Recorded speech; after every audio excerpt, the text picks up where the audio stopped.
Alright, so today we're going to show you how to safely disassemble the HDZero goggle. I'm going to start off by saying that you should not do this. If you do this, you take full responsibility for this. You are an adult. This is an expensive device and you need to be very careful taking it apart. So with the little disclaimer out of the way, let's get into it. First off, we got to get the faceplate off.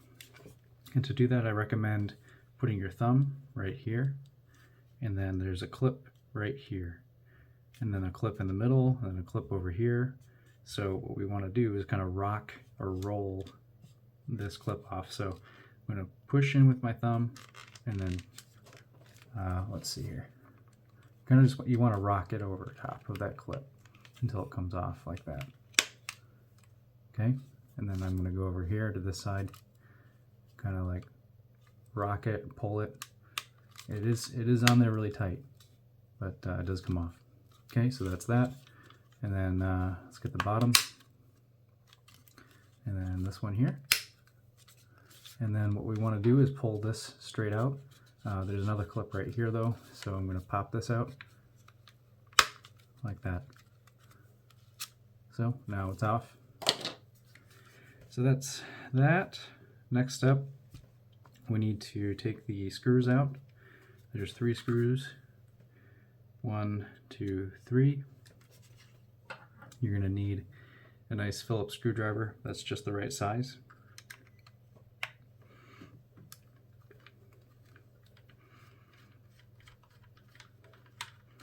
That one's out. That one's out.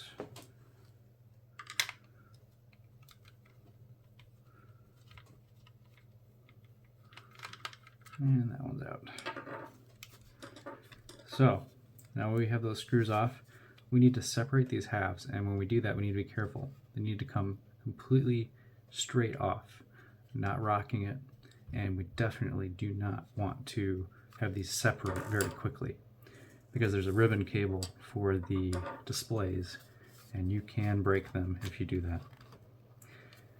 So what I'm going to do is I'm going to start kind of prying this out like that, and I don't want to move too much. Okay, I'm going to do the same over here. Okay, so I've got it moving now. You can see it's kind of open. You do not want it moving too much. Now you can see I've got a bit of a split now right here and over here, and there's a clip here, here, and here. And so we need to get those to loosen up. We can do that in a few ways. You can use this. This is a guitar pick. So that obviously works pretty good. This is from the iFixit toolkit. Okay, so you just want to get that clip to release. And the reason I'm not just kind of manhandling this off is there are ribbon cables under here. Actually, you can see one popped up right here. You need to be very, very careful with ribbon cables. Okay, so now I've got this split open, and I'm going to perfectly, evenly pull it straight up and out. But not too far, because there are ribbon cables there for the display. Okay, so this is, again, where we need to be very careful. We've got these ribbon cables here for the OLED displays. Do not stretch those too much. I'm going to put this here as kind of a support to keep the strain off. Okay, let's get that kind of straight for you here. And then that's the inside of the HDZero goggle. It's pretty interesting. Yeah, I guess while we're in here, I can point out a few things. So these are soft-mounted fan cards you can pull out. And then the fan is actually soft mounted in there, which keeps the vibrations down and also makes it pretty easy to install this. And these cards here are held in with these white innerboard connectors. There is a potential, if you have some weird like pink video issues, I've noticed in testing, they're very, very early designs that didn't have very good connector tolerances, that if these boards get loose, then you have issues. And then what you do is you just take it out and then pop it back in and then put some pressure right here. So let's say that you maybe have some dust that's collected somehow inside of the OLED. There's a little door right here that we can access, and there's some clips. I can try to show it to you here. There's a clip here and on the other side of that door, and then that will let you open up the OLED. Again, you need to be very careful here. You do not put any strain on the ribbon cable here for the OLED. Okay, so I'm just kind of prying this door off here just so you can see what it looks like on the inside. So I've used my fingernail and I've made this snap come off, and I'm going to pop that out now. Okay, so this is the cover, and then these are the snaps I was talking about. And then here's our OLED. And we can adjust the dial back here to move the OLED in and out. So you can see how this mechanism works. That's our focus adjustment. And if there is any dust, specs that you're seeing on the OLED, you'll want to get a nice camera bulb blower. Put this upside down and then blow. Do not blow on it with your mouth because it's likely you'll get a bunch of particles and crap inside of there. And then the other thing I've seen done is some Scotch tape. You can put some Scotch tape in there, and then that will attract the dust particles to the tape, and then you can pull it out. So definitely don't do this type of thing unless you are very confident. You can always send things back in for repair if you got dust in there. But if you're an enterprising individual, and I know a lot of us are, that is going to be how you do it. So I'm going to put this back on, not going to fiddle with it on camera. So while we got the goggles open, I figure I'll show you a few Easter eggs inside the goggle. So there's actually support for a real-time clock in this goggle for the DVR. And the thing is, there's no battery hooked to it. So if you look right here, this is a connector for a real-time clock battery. And it was just never installed because it would make shipping the goggle more problematic, having a battery installed. But if you ever wanted to, someone could put a battery in there, and then someone in the open source community could program the real-time clock so you could have a timestamp on your video files. I'm fine with that not being on there. It's not too big a deal to me, but it is a really big deal to a few people I've seen. Other thing I could point out in here, I think somewhere over here, I think it might be this right here, are the pins for like serial communication debugging for Linux. Let's see if I can find it for sure. Yes, so yeah, we've got ground, TX, and RX. So that's going to be your serial communication pins that you can use if you're doing debugging on the headset and you need even more access than you already have available to you today. Pretty cool stuff. What else can I point out in here? You've got separate boards for power. So there's a power board here with the power switch. So if that got damaged, just this one board would be replaced.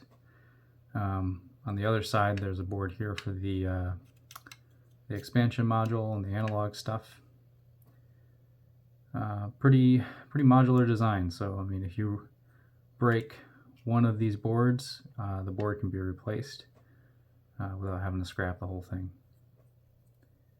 And then of course here we've got the mechanism for the IPD sliding and stuff like that. A lot of movement available to you there. I know there are some people interested in making their own CAD of the case and creating their own version of the goggle, and you're welcome to do that. I'm just going to warn you, it's a little bit more work than you might think. But yeah, that's available as an option, I guess. But yeah, I'm going to point out one more time, these ribbon cables here, be very, very careful with them. Now let's put this back together. So to put it back together, we're going to rock this over. Careful not to damage the ribbon cables. And name the game here again is line everything up, put it in perfectly straight. Do not put things on an angle. That would be very bad. You want to go in nice and straight. So we're going to line up the back there, line up that, line this up here, nice and straight and even, and clips right in. Very good. Now all we have to do, put the screws back in. Let's see where I've got missing screws. Alright. So it looks like I need to find a third screw. Of course I lost a screw. Of course I lost one. It's only like 3 screws you really have to deal with to open this thing up, and I lost one. Oh, there it is.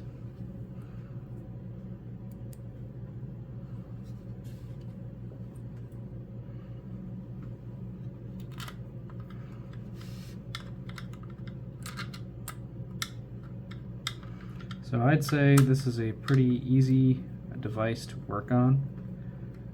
Just splits apart like that. There's just the 3 screws to open it and 3 clips you have to undo.